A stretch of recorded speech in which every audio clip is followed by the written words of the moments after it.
Welcome back to episode 3 of how I did 1.7 million my first year in life insurance. Let's get after it.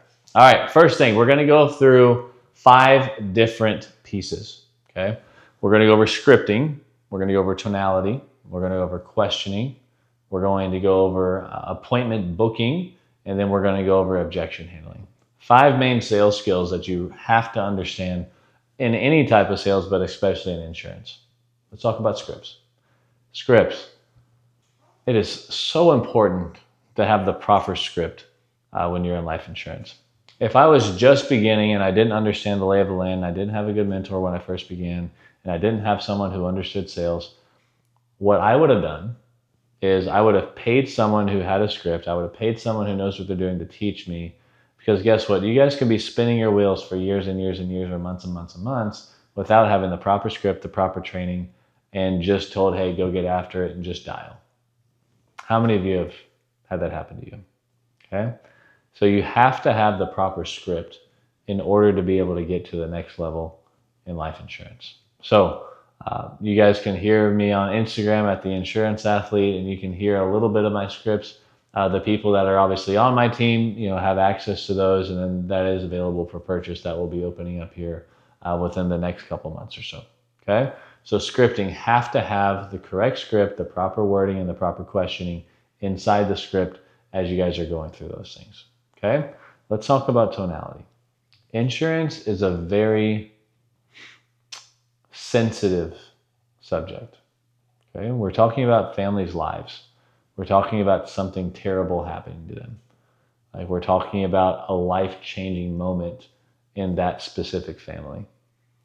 So what type of tonality do you feel like you have to have in order to be able to connect with the family or the client further? Well, you have to have a sensitive tone. You have to have a caring tone. You have to have a confident tone, because we're dealing with people's lives. This is not just something we grab off the shelf and just we sell it to someone. We're dealing with people's lives and futures that are asking specifically for insurance. So if you don't come across as the expert, if you don't come across as, I call it the doctor, if you don't come across as confident, then no one, quite frankly, will end up buying from you due to your tonality. Okay? So there's specific verbal training that I take my agents through, my business partners, to help them understand exactly how to speak to a client. And I think that what it comes down to, guys, if you don't understand how to have the correct tonality, you have to understand how to care. When you first start insurance, everyone just thinks of the money that you can make. But quite frankly, you can try to fake it till you make it, but if you don't care about the person you're talking with, then quite frankly, you will never win them over for their business. Okay? You have to care. Step 3, questioning, verbal questioning. To me, this was the hardest piece to understand when I first began in life insurance. Why was this the hardest? Well, number one, I'm going to give you guys 3 major questions to ask when you're helping the client realize their emotional state. Number 1, okay, what potentially happened recently or maybe in your life in the past that caused you to feel like this coverage might be important to you at this time? There's number 1. Number 2, if God forbid something did happen to you tomorrow, what would that look like for your family? Okay, and then number 3, if you were to lose the house tomorrow, what would that situation look like? And walk me through the steps that you guys would have to take in order to keep the house within the family coverage aside. 3 basic questions, and there's 15, 20, 30 more. But the problem that we run into is, let's say we're dealing with an A-type prospect. Okay, I'm going to give you guys a little side game here. Okay, when you're dealing with an A-type prospect, you have to lean into what's most important in their life, not their situation. An A-type personality is going to say they're fine, or they're doing good, or they have the best life ever when you're speaking with them. A-type personalities care more about their family or things that are happening in their life versus um, themselves. So you have to be able to attack an A-type prospect with verbal questioning around their spouse or their children, because that's who they care most about. Okay. So in order to get to that next level of questioning, you have to understand how to ask the right questions that will ultimately get the prospect to open up, which helps you do what I call next warning signs. Okay. So I always like to pick out through questioning specific type of feeler words. And what feeler words are like struggle, screwed, terrible, stressed, depressed. Those are warning signs to continue to dig deeper into that prospect's emotional state. You guys get my drift. Okay, next we'll go to appointments. Any of you out there that are one call closing, with the exception of final expense, I might understand final expense. It's been done for years in the industry.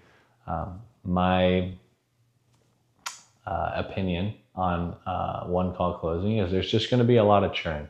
Sure, there might be some clients that you initially connect with, and you're going to keep anywhere between 60 to 70% on the books. Okay, but what happens if 6 to 7 months down the line, those clients start canceling, and then now you're kind of have to continue to write business so that way you continue to keep up with the chargebacks that are constantly pouring into your business.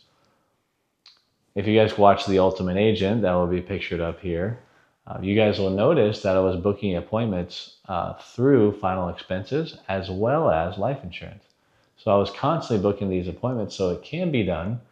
But guess what? Since The Ultimate Agent, which was last May, I have not had one policy cancel from that episode at all. No bank draft issues because they saw the person. They were able to trust the person. So when you're in life insurance, you have to find someone that can teach you how to book appointments that will get them to show up. Okay? There's three main things that I'll give you four. There's four main things that I have to teach you or someone has to teach you when booking appointments. Number one, why are we on the call? We got to figure out why we're on the call. Okay? Outside of the fact they filled out a form or clicked a button. Okay? Number two, you got to verify you're real. Number three, you got to set a realistic time for the client. And then number four, you have to help them understand you're incredibly busy or your time is valuable. Okay? If you do those four things, your appointment show rate will go dramatically through the roof. Think about it this way. For your future in life insurance, it depends on doing appointments. If you do not book appointments, your clientele will continue to diminish because think about it, in your career will continue to lower. Here's the reason why.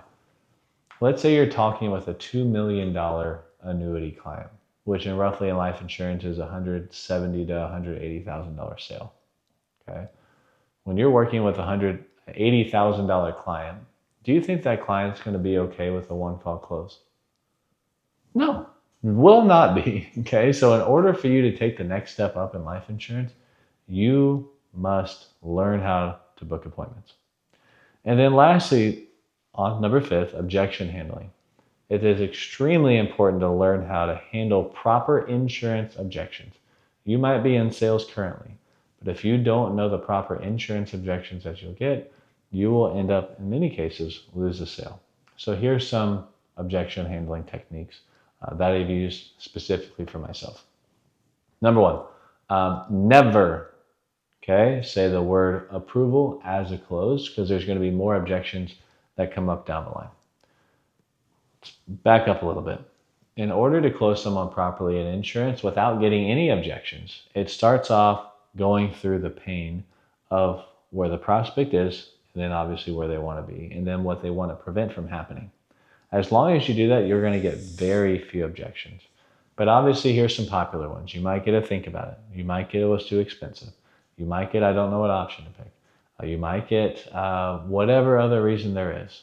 Okay, but you have to know how to handle it. Let's say someone says, "Hey, I want to pay. I had this tonight. Let's say I had someone that wanted to pay tonight. They said they wanted to pay annually.